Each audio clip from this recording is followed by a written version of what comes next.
বিএনপির ভারপ্রাপ্ত চেয়ারম্যান তারেক রহমান বলেছেন, সরকার ধর্মীয় উগ্রপন্থী নিয়ন্ত্রণে ব্যর্থতার পরিচয় দিলে ফ্যাসিবাদী শক্তি আবারও গণতন্ত্রকে হত্যা করার সুযোগ পাবে।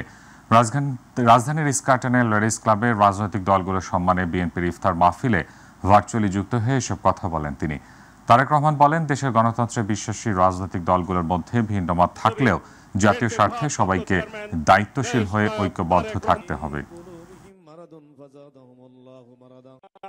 আমরা অন্তর্বর্তীকালীন সরকারের দৃষ্টি আকর্ষণ করে বলতে চাই, ধর্মীয় উগ্রবাদীদের অপতৎপরতা এবং চরমপন্থা নিয়ন্ত্রণে ব্যর্থতার পরিচয় দিলে উগ্রবাদী জনগোষ্ঠী এবং পরাজিত ফ্যাসিবাদী অপশক্তি দেশে পুনরায় গণতন্ত্রের কবর রচনা করবে। অপরদিকে গণতান্ত্রিক বিশ্বে ইমেজ সংকটে পড়তে পারে বাংলাদেশ। দেশের অসাম্প্রদায়িক গণতান্ত্রিক চরিত্র সমুন্নত রাখতে চরমপন্থা এবং ধর্মীয় উগ্রবাদী অপশক্তিকে প্রতিহত করার পাশাপাশি গণহত্যাকারী পলাতক মাফিয়া চক্রকে যে কোনো মূল্যে বিচারের সম্মুখীন করার মাধ্যমে বাংলাদেশে গণতান্ত্রিক বিধি ব্যবস্থা শক্তিশালী করাই হবে বিএনপি সহ গণতন্ত্রের পক্ষের শক্তির আগামী দিনের রাজনৈতিক বন্দোবস্ত। দেশে কঠিন সময় অতিক্রম করছে উল্লেখ করে বিএনপি মহাসচিব মির্জা ফখরুল ইসলাম আলমগীর বলেছেন, ফ্যাসিবাদ মুক্ত পরিবেশ পেলেও এখনো গণতন্ত্রের দিশা খুঁজে পাচ্ছি না। গণতান্ত্রিক বাংলাদেশেই দেশবাসীর মূল আকাঙ্ক্ষা। রাজধানীর ইস্কাটনে লেডিস ক্লাবের রাজনৈতিক দলগুলোর সম্মানে বিএনপির ইফতার মাহফিলে এসব কথা বলেন তিনি। বিভিন্ন রাজনৈতিক দল ও বিশিষ্ট ব্যক্তিদের সম্মানে এই ইফতার মাহফিলের আয়োজন করে বিএনপি। এতে লন্ডন থেকে ভার্চুয়ালি যুক্ত হন দলের ভারপ্রাপ্ত চেয়ারম্যান তারেক রহমান। শুরুতে দলের পক্ষ থেকে সবাইকে শুভেচ্ছা জানান মির্জা ফখরুল। এ সময় মির্জা ফখরুল বলেন, দেশের মানুষের গণতান্ত্রিক আকাঙ্ক্ষা পূরণে নিজেদের সংযত রেখে ঐক্যবদ্ধ থাকতে হবে।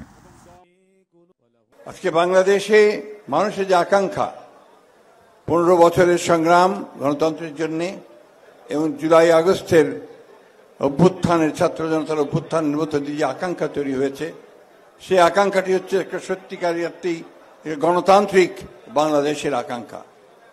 সেই আকাঙ্ক্ষাকে বাস্তবায়িত করতে হলে অতীতে যেমন আমাদের একটি ইস্পাত দৃঢ় ঐক্য গড়ে উঠেছিল, ঠিক এখনো সেই দৃঢ় ঐক্য অত্যন্ত প্রয়োজন। এখন প্রয়োজন নিজেদের মধ্যে সমঝোতার মাধ্যমে, আলোচনার মাধ্যমে সমস্যাগুলোকে নিরসন করা। জাতীয় নাগরিক পার্টি এনসিপির আহ্বায়ক নাহিদ ইসলাম বলেছেন, রাজনৈতিক দলগুলোর মত পার্থক্য থাকবে, কিন্তু দেশের স্বার্থে একসঙ্গে কথা বলা যাবে, বসতে পারবে, এমন পরিবেশ তৈরি করতে হবে। সেই পরিস্থিতি তৈরি হয়েছে ফ্যাসিবাদের বিদায়ের মাধ্যমে। এখন রাজনৈতিক ঐক্য প্রয়োজন, কেননা রাজনৈতিক ঐক্যের অভাব হলে অরাজনৈতিক শক্তিগুলোর সুযোগ সন্ধানী হয়ে ওঠে। রাজধানীর লেডিস ক্লাবে বিএনপির ইফতার পার্টিতে তিনি এসব কথা বলেন। সাবেক উপদেষ্টা নাহিদ বলেন, ইনক্লুসিভ নির্বাচনের জন্য বাংলাদেশে বিভিন্ন রাজনৈতিক দল ও দেশের মানুষ রয়েছে, সেখানে অন্য কারোর প্রয়োজন নেই। বিচারের আগে মুজিববাদের অবস্থান বাংলাদেশে হবে না। আগামী নির্বাচন ও রাজনীতিতে মুজিববাদের স্থান হবে না। এজন্য রাজনৈতিক ঐকমত্য প্রয়োজন।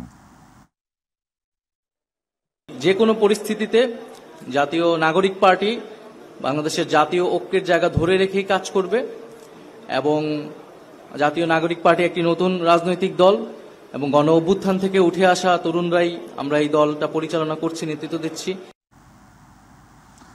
ফ্যাসিবাদী আমলে রাজনৈতিকভাবে প্রবাহিত হয়ে দেশে বিচারিক কার্যক্রম পরিচালিত হয়েছে বলে মন্তব্য করেছেন বাংলাদেশ জামায়াতে ইসলামের আমির doctor Shafiqur Rahman.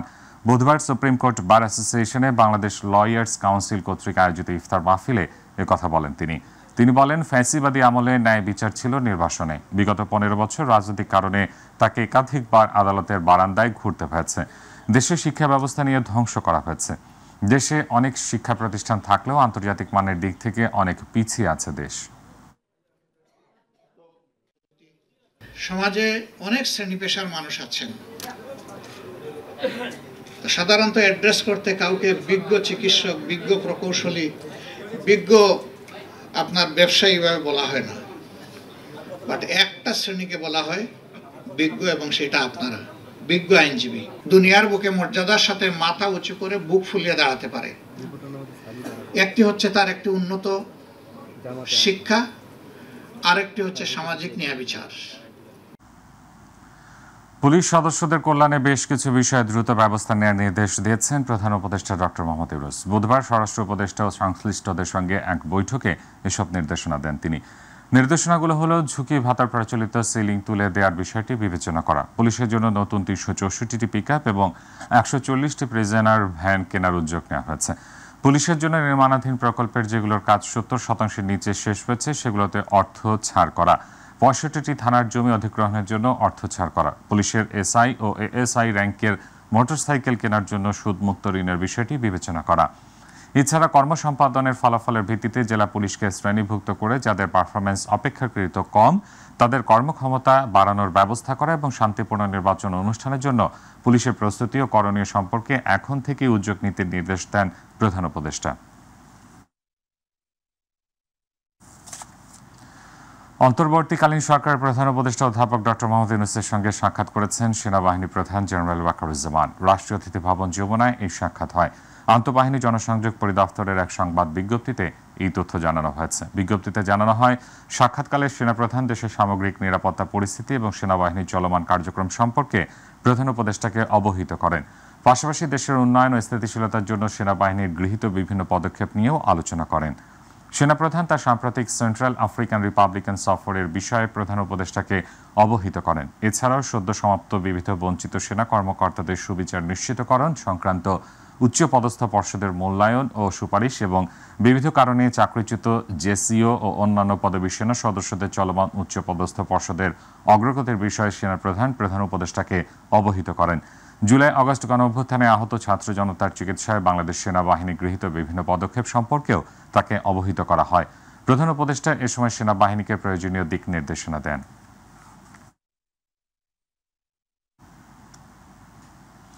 21 August grenade হামলা মামলায় তারেক রহমান সহ সব আসামির খালাসের বিরুদ্ধে আপিল করেছে রাষ্ট্রপক্ষ। বিচারপতি AK আসাদুজ্জামান ও বিচারপতি সৈয়দ এনায়েত হোসেনের হাইকোর্ট বেঞ্চ এর আগে গত 1 ডিসেম্বর তারেক রহমান সহ সব আসামিকে খালাস দিয়েছিলেন। পর্যবেক্ষণে হাইকোর্ট জানান, মামলাগুলোর বিচারিক আদালতের রায় অবৈধ, কারণ তা অবৈধ উপায়ে দেওয়া হয়েছে। 2018 সালের 10 অক্টোবর ঢাকার একটি আদালত গ্রেনেড হামলার ঘটনায় দায়ের করা 2টি মামলায় বিএনপির সাবেক স্বরাষ্ট্র প্রতিমন্ত্রী লুৎফুজ্জামান বাবর সহ 19 জনকে মৃত্যুদণ্ড দেন। বিএনপির ভারপ্রাপ্ত চেয়ারম্যান তারেক রহমান সহ 19 জনকে যাবজ্জীবন এবং 11 জনকে বিভিন্ন মেয়াদে কারাদণ্ড দেওয়া হয়। রাষ্ট্রপক্ষ আপিল করেছে, এটাই আইনগতভাবে তাদের করা উচিত। যেহেতু রাষ্ট্র আপিল দায়ের করার এখতিয়ার রাখে এবং তারা যে পূর্ণাঙ্গ রায়ের বিরুদ্ধে আপিল দায়ের করেছে, আমি মনে করি আইনের শাসন প্রতিষ্ঠার ক্ষেত্রে এরকম আপিল দায়ের করে সর্বোচ্চ আদালতে এগুলো নিষ্পত্তি হওয়া সকলের জন্যই কল্যাণকর এবং মঙ্গলকর। সাবেক তত্ত্বাবধায়ক সরকারের আমলে বাসা থেকে অস্ত্র উদ্ধারের অভিযোগে দায়ের করা মামলায় 17 বছরের দণ্ড থেকে সাবেক স্বরাষ্ট্র প্রতিমন্ত্রী লুৎফুজ্জামান বাবরকে খালাস দিয়েছেন হাইকোর্ট। বিচারপতি মোস্তফা জামান ইসলাম ও বিচারপতি নাসরিন আক্তারের হাইকোর্ট বেঞ্চ এ রায় দেন। 2007 সালের 28 মে বাবরের গুলশানের বাসায় শোয়ার ঘর থেকে অবৈধ অস্ত্র ও গুলি উদ্ধার করার অভিযোগে একই বছরের 3 জুন রাজধানী গুলশান থানায় এ মামলা হয়। বিচার শেষে একই বছরের 30 অক্টোবর ঢাকার মহানগর 9 নম্বর বিশেষ ট্রাইব্যুনাল আদালত বাবরকে 17 বছরের কারাদণ্ড দেন। এ রায়ের বিরুদ্ধে তিনি হাইকোর্টে 2007 সালে আপিল করেন। 2007 সালের 28 মে আটক হন লুৎফুজ্জামান বাবর। লুৎফুজ্জামান বাবর সাহেবের বিরুদ্ধে একটি অস্ত্র মামলা হয়েছিল। এই অস্ত্র মামলা 20 দিনের চার্জশিট হয় এবং 3 মাসের মধ্যে তাকে 17 বছরের সাজা দেওয়া হয়। এই সাজার বিরুদ্ধে আপিল করা হয়েছিল। এই আপিল শুনানি অন্তে আজকে রায় হয়েছে। এই রায়ে তিনি বেকসুর খালাস পেয়েছেন। গ্রেফতার করে নিয়ে রেখে তারপরে বাড়ি থেকে অস্ত্র উদ্ধারের নাটক সাজানো হয়েছে এবং যেদিন তাকে গ্রেফতার করা হয় তারও 6 দিন পরে মামলা করা হয়েছে।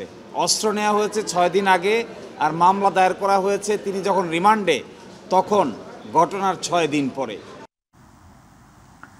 বাংলাদেশের সংখ্যালঘু নির্যাতন ও খেলাফতকে কেন্দ্র করে ভারতীয় সংবাদ মাধ্যমে যুক্তরাষ্ট্রের গোয়েন্দা প্রধান যে মন্তব্য করেছেন তার প্রতিবাদ জানিয়েছে বিএনপি।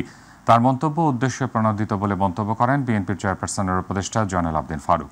জাতীয়তাবাদী সাংস্কৃতিক দলের প্রতিষ্ঠা বার্ষিকী উপলক্ষে দলের প্রতিষ্ঠাতা সাবেক রাষ্ট্রপতি জিয়াউর রহমানের সমাধিতে শ্রদ্ধা জানিয়ে তিনি কথা বলেন।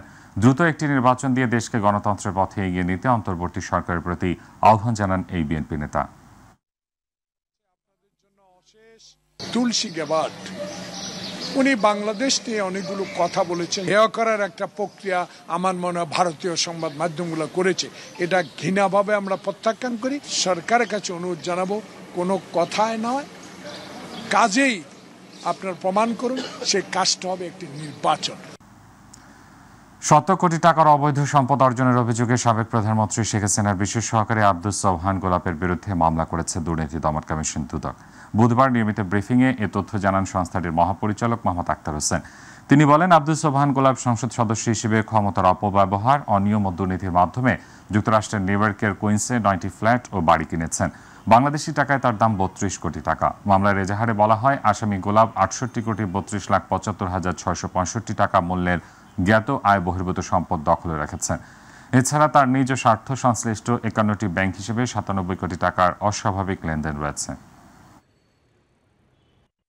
অসঙ্গতিপূর্ণ সম্পদ অর্জন এবং 51টি ব্যাংক হিসাবে 97 কোটি 63 লক্ষ টাকারও বেশি অস্বাভাবিক এবং সন্দেহজনক লেনদেন করার অপরাধ অনুসন্ধানকালে প্রমাণিত হয়েছে। 4 বছর আগে রাজধানী বনশ্রীতে 7 বছরের এক শিশুকে ধর্ষণের দায়ে গৃহশিক্ষক জাহিদুল ইসলামকে মৃত্যুদণ্ড দিয়েছেন নারী ও শিশু নির্যাতন দমন ট্রাইব্যুনাল। দুপুরে ঢাকার নারী ও শিশু নির্যাতন দমন ট্রাইব্যুনাল 3-এর বিচারক মোসাম্মদ রোকসানা বেগম হেয়াপির আদালত এ রায় ঘোষণা করেন। সাজার পাশাপাশি আসামিকে 50,000 টাকা অর্থদণ্ড, অনাদায়ে 6 মাসের বিনাশ্রম কারাদণ্ড দেওয়া হয়। মৃত্যুদণ্ডপ্রাপ্ত জাহিদুল ইসলাম বরগুনা জেলা সদরের পরিখাল গ্রামের মোহাম্মদ ফজলুল হকের ছেলে। রায় ঘোষণার সময় আসামিকে কারাগার থেকে আদালতে হাজির করা হয়। পরে সাজা পরোয়ানা দিয়ে আবারও তাকে কারাগারে পাঠানো হয়। 2021 সালের 23 মার্চ ভুক্তভোগী শিশুটির বাসায় পড়াতে যান গৃহশিক্ষক জাহিদুল ইসলাম। ওই দিন রাত 8:30টার দিকে শিশুটির বাবা মা বাসা সংলগ্ন গ্যারেজে কাজ করছিলেন। এই সময় হঠাৎ গৃহশিক্ষক জাহিদুলকে তড়িঘড়ি করে বের হয়ে যেতে দেখেন। পরে শিশুটির কান্নার আওয়াজ শুনে তারা ঘরে যান। তখন শিশুটি জানায় তার শিক্ষক তাকে ধর্ষণ করেছে। এই ঘটনায় ভুক্তভোগী শিশুর বাবা মামলা দায়ের করেন। দর্শন করে পরবর্তীতে আমরা রাষ্ট্রপক্ষে বাদী, ভিকটিম, আয়ু, ম্যাজিস্ট্রেট, ডাক্তার সহ আমরা 10 জন সাক্ষী বিজ্ঞ আদালতে উপস্থাপন করি এবং মামলাটা প্রমাণ করতে আমরা সক্ষম হই। যুদ্ধবিরতি ভেঙে গাজায় ইসরায়েলের নতুন করে হামলার ঘটনায় তীব্র নিন্দা ও গভীর উদ্বেগ প্রকাশ করেছে বাংলাদেশ সরকার। বুধবার পররাষ্ট্র মন্ত্রণালয় এক বিবৃতিতে এই নিন্দা জানায়। বিবৃতিতে বলা হয়েছে, গাজা উপত্যকায় পুনরায় ইসরায়েলি সামরিক আগ্রাসনের ফলে শিশু ও নারী সহ বেসামরিক জীবনের ব্যাপক ক্ষতি হয়েছে এবং এই অঞ্চলে ইতিমধ্যে মারাত্মক মানবিক পরিস্থিতির আরও অবনতি ঘটেছে। নতুন করে এই সহিংসতা আন্তর্জাতিক মানবিক আইনের স্পষ্ট লঙ্ঘন ও যুদ্ধবিরতি চুক্তিকে অবহেলা শামিল। বাংলাদেশ স্পষ্টতই ইসরায়েলি বাহিনী কর্তৃক ঘনবসতিযুক্ত বেসামরিক অঞ্চলে নির্বিচারে বিমান হামলা চালিয়ে যাওয়ার নিন্দা করে। বাংলাদেশ সরকার ইসরায়েলকে সমস্ত সামরিক অভিযান বন্ধ করতে এবং সর্বাধিক সংযম প্রদর্শন করে আন্তর্জাতিক মানবিক আইনের অধীনে এর বাধ্যবাধকতাগুলো সম্মান করার আহ্বান জানাচ্ছে।